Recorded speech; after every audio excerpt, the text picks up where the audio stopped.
Monsieur Nicolas Dhuicq sur le 1413. Merci, Monsieur le Président. Nous sommes dans un texte qui touche profondément à l'humain, nous le savons. Certains peuvent être dans le déni, c'est leur droit. Déni de l'altérité, déni de la différence des sexes.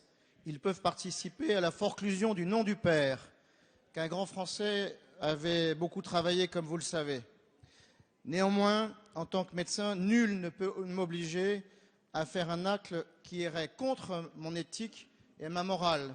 Je pense donc que l'amendement que nous soutenons est un barrage contre une déferlante de déraison, une déferlante qui nie le principe même à l'origine de toute source de vie humaine, quels que soient les choix respectables de tout individu adulte. Vous ne pensez en rien à ces collègues qui travaillent auprès des enfants, comme je l'ai fait pendant plusieurs années, qui ont des vies déjà suffisamment compliquées dans notre société, sans repères identificatoires, sans cadre parental. Par conséquent, ayez au moins l'obligeance, la décence de laisser aux élus de la République la possibilité d'avoir une conscience et une éthique et de refuser ce vent de psychose que vous faites souffler sur la France. Merci. Madame Véronique Louwagie. Merci, Monsieur le Président. Donc cet amendement fait état de la clause de conscience. J'y aurais 3 remarques. La première, c'est d'entendre les maires, d'entendre les personnes qui œuvrent au cœur de nos territoires. En règle générale, ils ont une très grande disponibilité, un très grand dévouement, une grande énergie. J'ai en tout cas, et nous devons avoir énormément de respect pour eux. Nous devons soutenir leur action et à ce titre, nous devons les écouter. Nous ne pouvons pas ne pas les entendre. Le deuxième point, c'est de valider finalement les propos du Président de la République qui étaient, je vous le rappelle, au-delà de la clause de conscience, puisqu'il a parlé même de liberté de conscience. C'est encore moins restrictif, puisqu'une clause, par définition, est encadrée, la liberté ne l'est pas. Le troisième avantage de cet amendement, c'est qu'il ne permet pas, il ne laisse pas le soin de justifier de la prise de position au niveau de l'élu.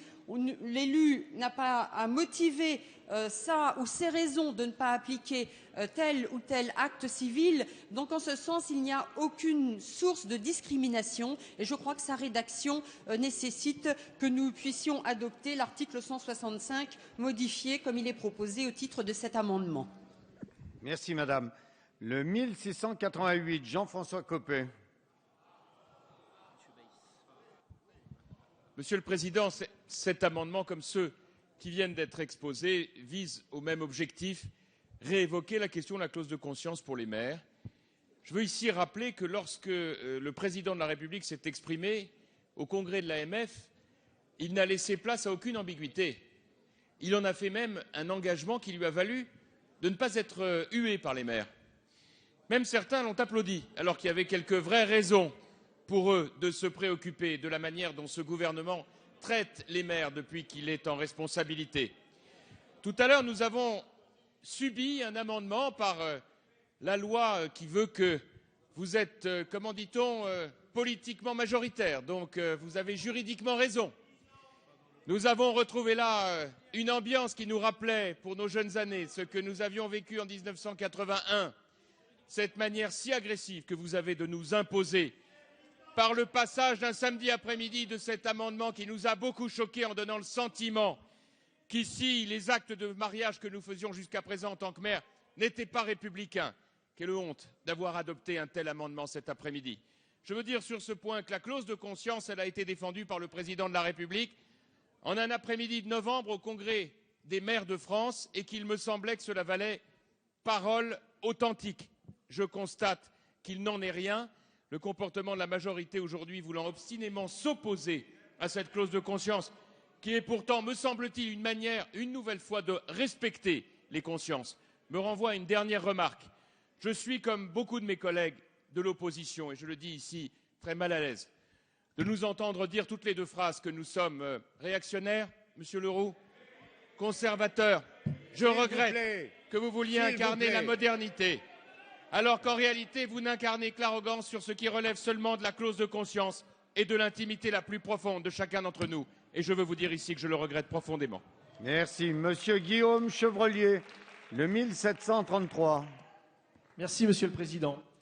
Cet amendement vise à prévoir expressément dans la loi que le maire et ses adjoints, officiers d'état civil, peuvent refuser de célébrer un mariage. Dans la mesure où le maire n'aura pas à motiver la raison du refus, il n'y a donc aucun risque de discrimination. De plus, comme cela a été dit par mes collègues, cet amendement vise tous les mariages, sans préjuger du fait que le mécanisme sera utilisé uniquement pour les couples de même sexe. La liberté de conscience a d'ailleurs été reconnue, ça a déjà été dit par mes collègues, pendant une certaine journée du Congrès des maires par la plus haute autorité de notre République, à savoir le président de la République lors du Congrès des maires. Nous avons tous entendu ces propos exprimés d'une voix ferme, entraînant l'adhésion de nombreux maires réunis à cette occasion. Et ces nombreux maires que nous avons rencontrés à l'occasion des cérémonies de vœux dans nos circonscriptions, une grande majorité d'entre eux sont inquiets par ce texte.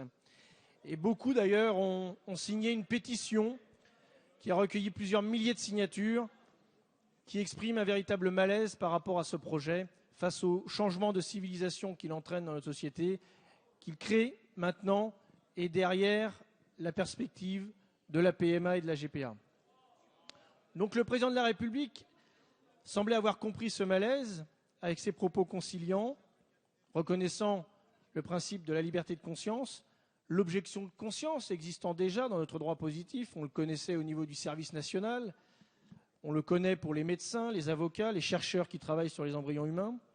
Donc sur certains sujets graves, sur des sujets de société, et le projet de mariage en est un, le sujet de l'altérité sexuelle et de l'éducation de l'enfant par un père et une mère, c'est loin d'être négligeable, donc on voit bien que c'était adapté à la situation. Mais dès le lendemain, le président de la République est revenu sur ses propos, ce qui a déçu beaucoup d'entre nous. C'est la raison pour laquelle je vous demande, chers collègues, de reconnaître dans la loi le principe de la liberté de conscience pour les maires et les élus qui voudraient y recourir. Merci. Madame Marie-Christine Dalloz. Non, pardon. Monsieur Jacques Lamblin. Je ne vous avais pas vu. Merci. Bien, je voudrais vous dire, mesdames et messieurs, que personnellement, et j'ai pris position dans la presse quotidienne régionale, j'ai l'intention, si le texte passe, on ne sait jamais, de célébrer les mariages homosexuels parce que je suis républicain. Attendez. Excusez-moi, je me suis trompé. Excusez-moi. J'avais l'intention. Parce que j'ai évolué, parce que manifestement, votre texte, c'est une valise à double fond. Derrière ce texte, il y a la gestation pour autrui et la protection. Mais oui. Et derrière ce texte, pas dans le texte, derrière le texte. Et je ne veux pas être complice. Je ne veux pas être complice du développement d'un tel système. Je vous rappelle qu'à plusieurs reprises, j'ai posé la question à Madame la ministre. Êtes-vous d'accord pour pénaliser ceux qui introduiraient en France un enfant né par eux, par gestation pour autrui, un enfant fait dans un pays étranger, par une pauvre fille, parce que c'est ça que l'on aura payé avec son fric. Et ça, vous n'avez pas voulu prendre engagement sur ce plan-là. C'est quand même assez grave. Maintenant, j'en viens à la PMA, procréation médicalement assistée. J'attire votre attention sur le fait que vous créez une inégalité. J'en ai déjà parlé ce matin. Deuxièmement, ne l'oublions pas, vous créez avec la PMA une fiction invraisemblable pour l'enfant. Car l'enfant, à un moment donné, découvrira qu'il ne peut pas avoir deux mères et pas de père, ou l'inverse.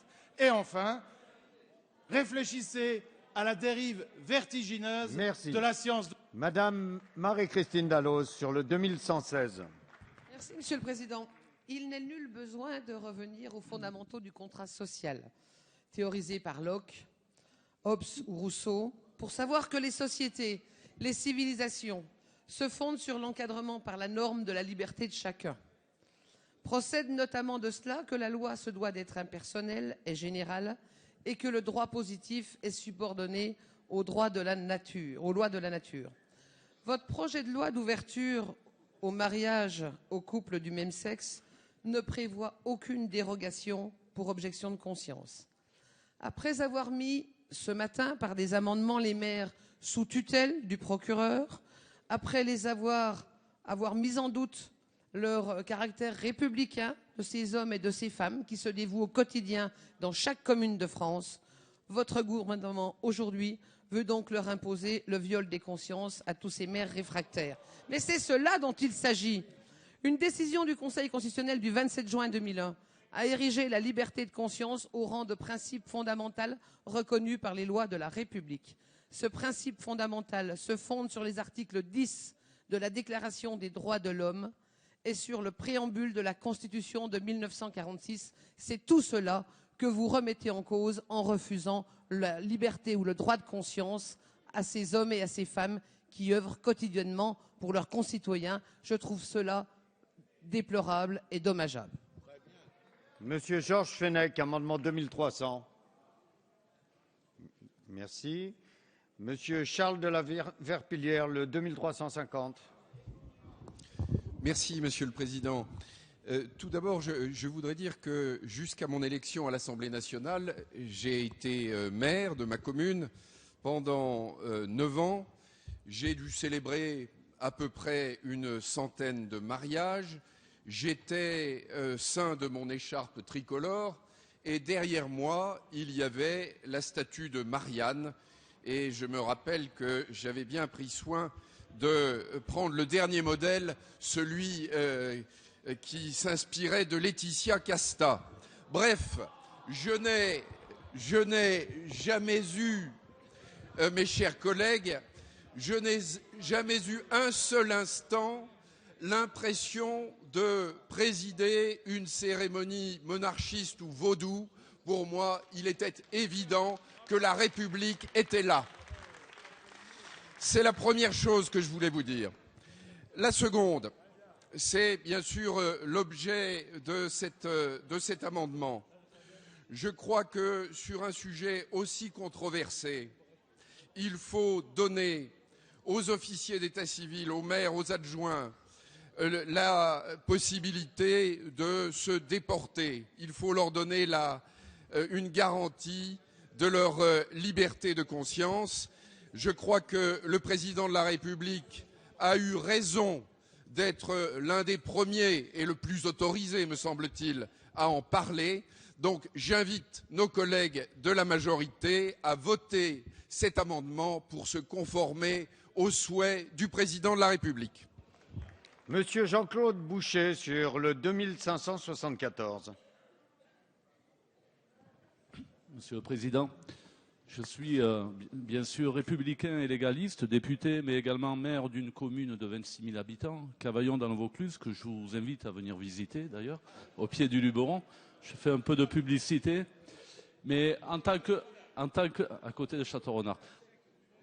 En tant que maire de cette ville de Cavaillon, bien sûr, tous les jours de la semaine et le samedi, je célèbre des mariages. Et en tant que républicain et légaliste, je dis bien, j'assumerai demain, si cette loi est votée, loi contre laquelle je suis, j'assumerai demain et j'assumerai les mariages dans ce cadre-là. Donc je peux, en tant que républicain et légaliste, je dis bien, je peux entendre que certains demain n'aient pas se trouvent gênés par cette loi et n'aient pas envie et un problème de conscience à ce niveau-là. Et donc la liberté de conscience, cet amendement est là pour justifier cette liberté de conscience, sécuriser la célébration du mariage. C'est pour cela que cet amendement, à mon avis, sera voté d'une manière majoritaire ici au sein de cette Assemblée. Et une fois n'est pas coutume, eh bien, pour une fois où nous pouvons être d'accord avec le président de la République actuelle, je suis sûr que cet amendement sera voté à l'unanimité. Monsieur Sylvain Berrios sur le 3094. Merci, Monsieur le Président. J'étais dubitatif sur cette liberté de conscience. Mais finalement, nous avons été 1 million dans la rue.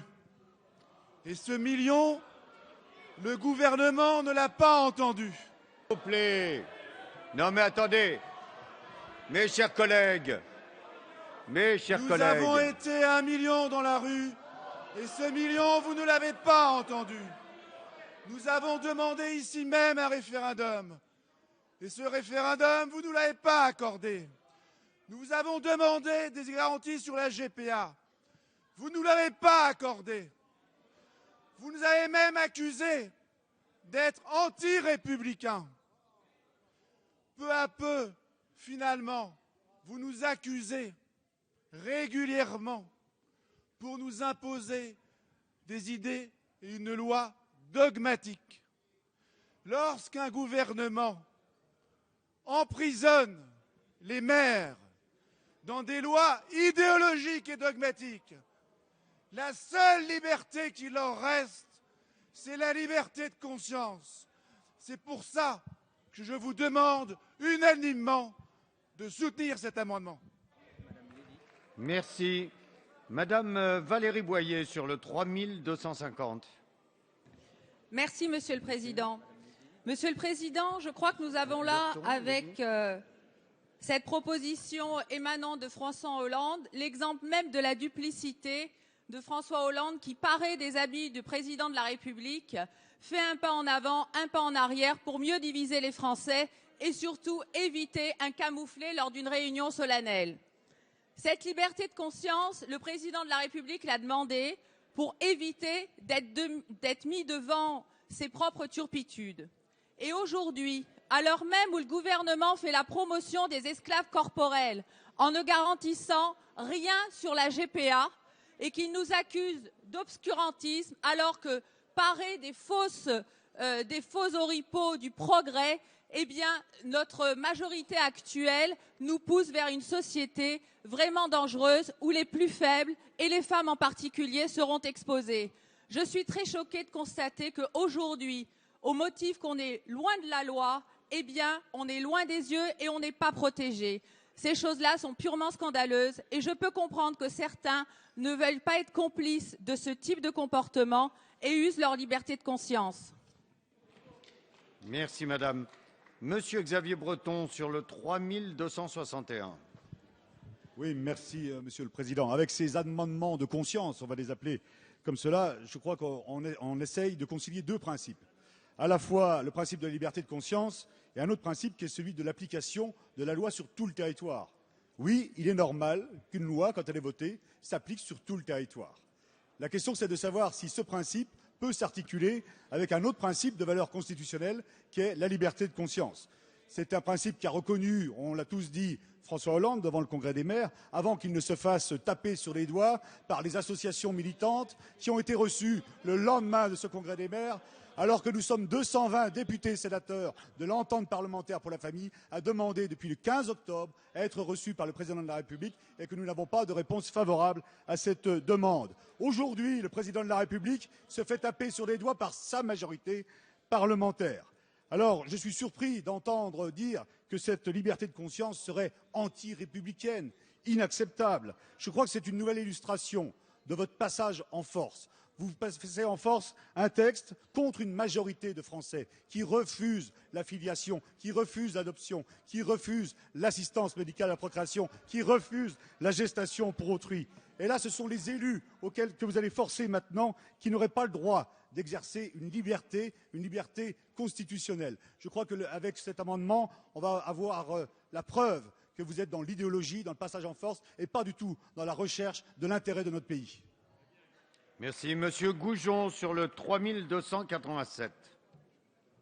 Oui, Monsieur le Président, Madame la Ministre, Mesdames les Ministres, mes chers collègues, l'amendement que je suis amené à vous proposer avec un certain nombre de mes collègues peut concilier d'une part la liberté de conscience des élus, ce qui est un principe que chacun partage et qu'a rappelé d'ailleurs le Président de la République, comme l'a dit mon collègue à l'instant lors du Congrès des maires, avec la continuité du fonctionnement de ce même service public. Et il prévoit qu'au cas où aucun officier d'état civil de la commune ne pourrait célébrer un tel mariage, le procureur de la République, autorité compétente, je le rappelle, en matière de contentieux de l'état civil, doit en être informé dans un délai maximum de 24 heures après la publication des bans, exigence qui permet de garantir l'organisation du service public de l'état civil suffisamment en amont de la célébration pour assurer la continuité du fonctionnement de ce service.